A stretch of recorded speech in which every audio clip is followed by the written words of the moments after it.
Los contagios por el coronavirus se acercan al 1,5 millones en todo el mundo y el número de muertes sobrepasa los 88,000. Estados Unidos y España ya registran cada uno alrededor de 15,000 muertos. El epicentro en Estados Unidos sigue siendo Nueva York, que acaba de pasar por el día más mortífero desde el comienzo del brote. El gobierno de Uruguay autorizó la evacuación de los pasajeros del crucero Greg Mortimer, anclado en sus costas. Los ocupantes, en su mayoría australianos y neozelandeses, serán trasladados en un avión médico que los repatriará hacia Australia. Enlazamos con nuestra corresponsal. Wuhan, lugar donde surgió el COVID-19, vive su segundo día libre de las duras restricciones que sostuvo por 11 semanas, pero sigue la preocupación en la ciudad al registrar las últimas 2 muertes reportadas en China por la pandemia. Tenemos reporte desde la provincia de Hubei. Hola, ¿cómo están? Buenos días en América Latina y a todos ustedes que nos siguen por la señal de France 24. Mi nombre es Alan Austria, hoy que es 9 de abril, sean bienvenidos, muchas gracias por comenzar su jueves con nosotros. Mientras los contagios por el nuevo coronavirus se acercan al 1,5 millones en todo el mundo, Estados Unidos y España ya registran cada uno alrededor de 15,000 muertos. El epicentro en Estados Unidos sigue siendo Nueva York, que acaba de pasar por su peor día desde el inicio del brote. Cerca de 800 personas murieron en las últimas 24 horas. A pesar de esto, hay signos que indican que en este y en otros estados se empieza a aplanar la curva de contagios. El estado de Nueva York acaba de pasar por el día más mortífero desde el comienzo del brote. 779 muertos en solo 24 horas. Con los hospitales de Nueva York llenos, se empieza a hacer espacio para otros pacientes en un complejo de tenis en Queens y en una catedral en Manhattan. El gobernador Andrew Cuomo dijo que hay evidencia de que el distanciamiento social está teniendo un efecto positivo porque la cantidad de hospitalizados se está estabilizando. Si detenemos lo que estamos haciendo, verán que la curva cambia. Esa curva refleja lo que hacemos día por día. Un distanciamiento que se mantiene aún con el inicio de la Pascua judía, donde muchos judíos de Nueva York realizan en línea el Seder de Pesach, un ritual propio de esta fecha. Todos estamos celebrando una estupenda festividad, aun si el virus nos ha golpeado de muchas formas. Los trabajadores del sector público han sido particularmente afectados. 41 operarios del tránsito en la ciudad de Nueva York han muerto tras contraer el virus, junto con 14 oficiales de la policía de Nueva York, y más de 500 bomberos han dado positivo.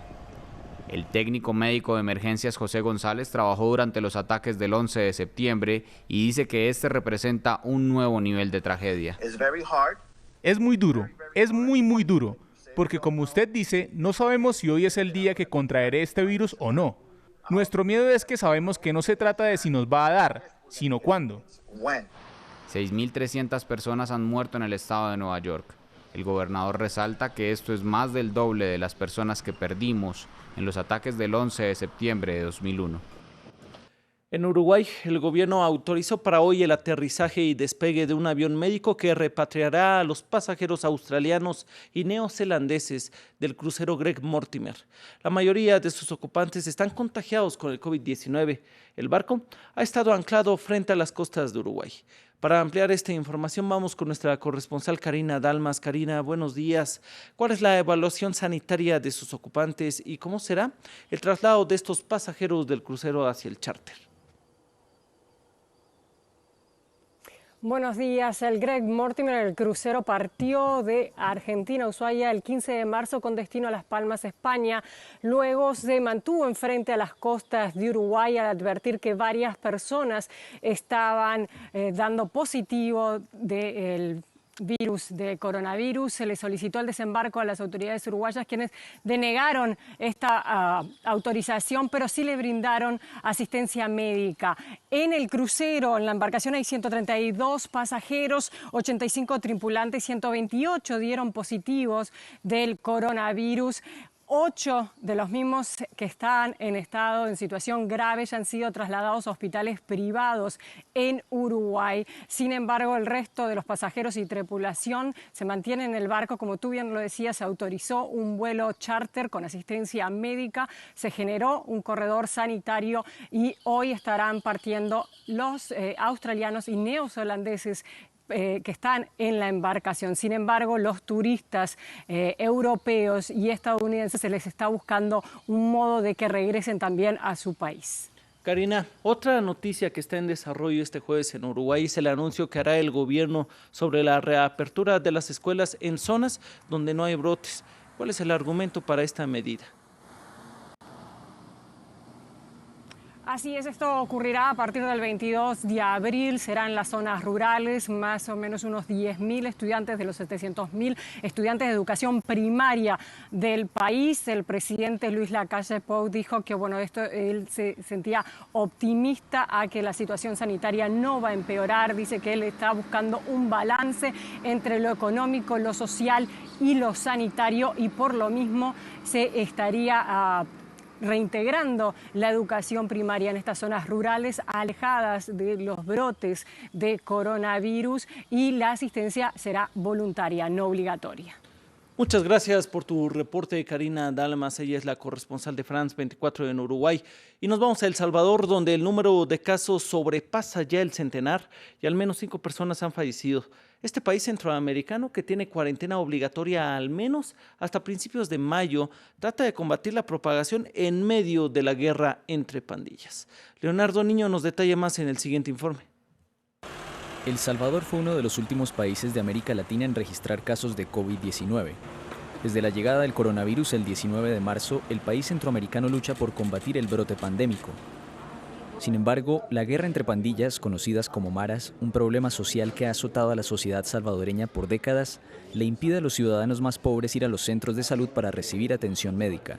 En una comunidad usted puede encontrarse con varias pandillas, varios grupos diferentes. Entonces, viviendo en un punto A, usted no puede acudir al centro de salud porque tiene que pasar por el punto B.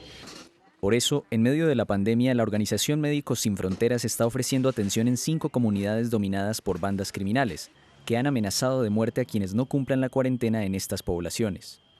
Esta situación, sumada a que en El Salvador aproximadamente 2 millones de personas viven en la pobreza, es decir, casi un tercio de la población, hace que las alarmas sigan encendidas. Uno es que si no hay trabajo y si el gobierno no nos ayuda.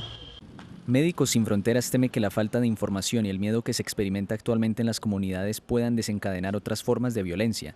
Entre tanto, el presidente Nayib Bukele confirmó que la cuarentena obligatoria, que iba hasta el 21 de abril en principio, se extenderá 15 días más como medida de control para frenar la transmisión del COVID-19. Nos vamos de Centroamérica y regresamos al norte del continente, pues en México el gobierno estima que hay más de 26,000 casos de COVID-19 que no han sido diagnosticados. Y es que hasta ahora el registro es de 3,100. El subsecretario de Prevención y Promoción de la Salud afirmó que la pandemia es 8 veces más grande de lo que se ve. Mientras en Wuhan, el lugar donde se originó el COVID-19, se registraron en las últimas 24 horas 2 muertes por el brote. Sin embargo, la región ya vive su segundo día libre de las duras restricciones después de 11 semanas de cuarentena, aunque siguen otras medidas. ¿Cuántas personas se estiman han salido a las calles? Escuchamos el reporte desde Wuhan de la colaboradora de France 24, la Turquía. Ahora Wuhan ya no es una cárcel. Aquí más de 10 millones de personas han estado 76 días desde el 23 desde que cerraron la ciudad completamente el 23 de enero sin poder salir, y esto ya ha cambiado. Desde ayer ya están saliendo trenes de aquí, de la ciudad, a otras provincias de China, y en coche también se puede salir. En las primeras 24 horas de que el gobierno decidiera abrir la ciudad, se calcula que ya han salido unas 55.000 personas. Muchas no querían esperar ni un solo día porque muchas de estas personas provienen de otras provincias de China, y su caso es que les pilló aquí el Año Nuevo chino cuando de repente decidieron cerrar la ciudad y se han quedado hasta ahora sin poder salir, cuando tienen sus vidas, sus familias y trabajos en otras ciudades de China, por lo que ahora todos están saliendo. Eso sí, hay que decir que no todo el mundo puede salir. Las medidas de prevención todavía son muy estrictas. En las estaciones de tren, por ejemplo, en los altavoces recuerdan una y otra vez que hay que mantener la distancia, que hay que dejar que a uno le midan la temperatura y que hay que aceptar que utilicen la inteligencia artificial y una aplicación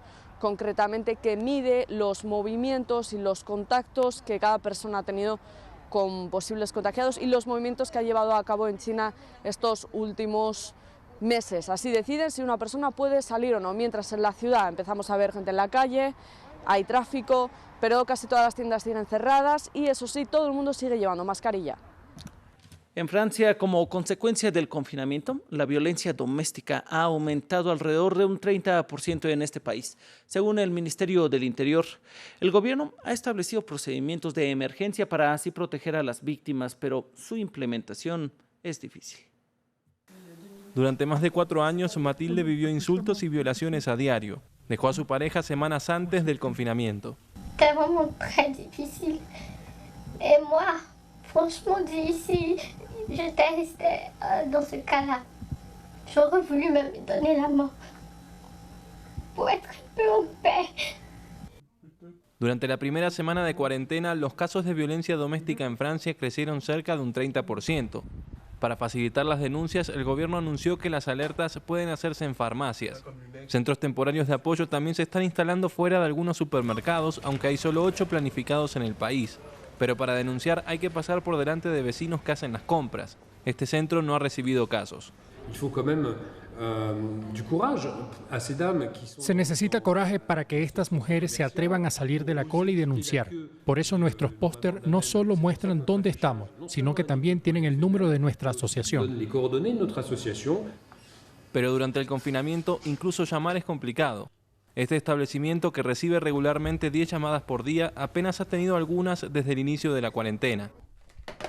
Hay mujeres que nos explican que no es fácil encontrar el momento adecuado. Hablar de violencia, de cómo se sienten, no es fácil frente a los niños, porque los niños puede que tal vez hablen con sus papás.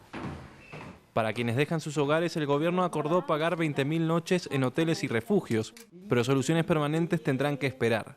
Hay una especie de inercia en ciertos procedimientos. El confinamiento significa que solo tratamos las emergencias, por ejemplo, a nivel de tribunales.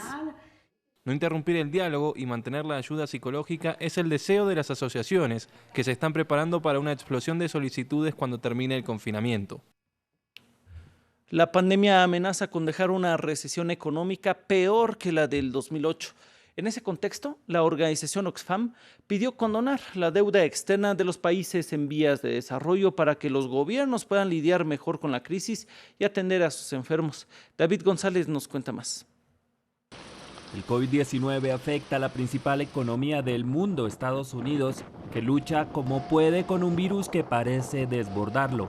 Y la pregunta es ¿qué pasará cuando ese nivel llegue a los países más pobres? Oxfam, la organización no gubernamental con base en Londres, pidió en France 24 la condonación de la deuda, entre otras estrategias. Primero, se suspender los pagos a la deuda de los países más pobres, aumentar la ayuda internacional. Pedimos también al FMI de crear $1.000 millones y por fin tomar medidas fiscales más solidarias y de redistribución de riquezas. El COVID-19 ya está en África, un continente golpeado por la pobreza, la desigualdad y el despojo. Hasta ahora no se ha reportado un gran número de casos, pero el temor crece al ver los estragos que causa en países con buenos sistemas de salud como España o Francia. En América Latina, una región con una pobre infraestructura de salud y una alta deuda pública, la preocupación de Oxfam se extiende sobre las mujeres y las más vulnerables. En Guayaquil, la segunda ciudad de Ecuador, el presidente es acusado de haber priorizado el pago de la deuda externa sobre la atención a la emergencia. Mi abuela falleció, mi mamá anda con todos los síntomas, mi hermana de 15 años también anda con todos los síntomas y el gobierno no hace nada, Aquí tenemos prácticamente que venir muriéndonos para que nos atiendan. Las Naciones Unidas han propuesto una respuesta humanitaria de $2.000 millones. Oxfam dice que el costo para reforzar el sistema de salud de los 85 países más pobres estaría alrededor de $159.500 millones. Y finalizamos con el lanzamiento de una tripulación espacial. Sin familiares, periodistas y sin público, 2 cosmonautas rusos y un astronauta estadounidense despegaron el jueves desde el cosmódromo de Baikonur, Kazajistán, hacia la Estación Espacial Internacional. Eso sí, luego de una estricta cuarentena. Los dejamos con estas imágenes. Siga con más en France 24.